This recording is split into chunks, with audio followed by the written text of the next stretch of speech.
এই যে আপনারা আল্লামা সাঈদী রহমতুল্লাহ আলাইহির আত্মার মাগফিরাত কামনায় মাহফিল করতেছেন, চিনেন ওনাকে?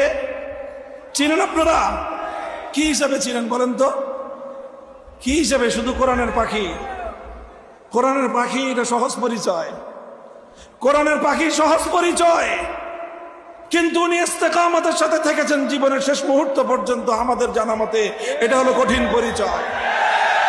আমি যখন 2013 সালে কারাগারে গিয়েছি, তখনও তিনি কারাগারে, তখন ওনার সম্পর্কে বিস্তারিত ডিটেলস শুনেছি যে কি কি লোভ লালসা ওনাকে দেওয়া হয়েছিল।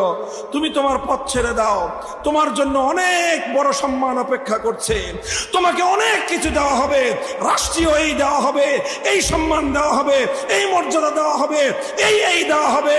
সব লোভ লালসাকে তিনি দুপায়ে দলেছেন, লোভ লালসাকে তিনি কবর রচনা করেছেন, ইস্তেকামতের সাথে ঈমানের পথে ছিলেন।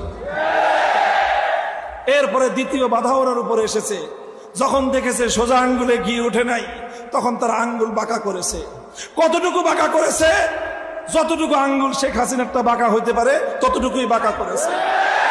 বাঁকা করতে করতে আঙ্গুল পেঁচ খেয়ে গেছে, আঙ্গুল শেখ হাসিনারটা পেঁচ খেয়ে গেছে। কিন্তু আল্লাহর বান্দা ঈমানের উপর অটল এবং অবিচল ছিল, জীবন দিয়েছে, মৃত্যুর সময় পর্যন্ত বাতিলের সামনে মাথা নোয়ায় না। এই যে আপনারা আল্লামা সাঈদী রহমতুল্লাহ আলাইহির আত্মার মাগফিরাত কামনায় মাহফিল করতেছেন, চিনেন ওনাকে? চিনেন আপনারা? কি হিসাবে চিনেন বলেন তো? কি হিসাবে? শুধু কোরআনের পাখি।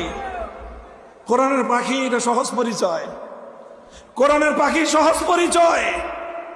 কিন্তু উনি ইস্তেকামতের সাথে থেকেছেন জীবনের শেষ মুহূর্ত পর্যন্ত, আমাদের জানা মতে এটা হলো কঠিন পরিচয়। আমি যখন 2013 সালে কারাগারে গিয়েছি, তখনও তিনি কারাগারে, তখন ওনার সম্পর্কে বিস্তারিত ডিটেলস শুনেছি যে কি কি লোভ লালসা ওনাকে দেওয়া হয়েছিল। তুমি তোমার পথ ছেড়ে দাও, তোমার জন্য অনেক বড় সম্মান অপেক্ষা করছে, তোমাকে অনেক কিছু দেওয়া হবে, রাষ্ট্রীয় এই দেওয়া হবে, এই সম্মান দেওয়া হবে, এই মর্যাদা দেওয়া হবে, এই দেওয়া হবে।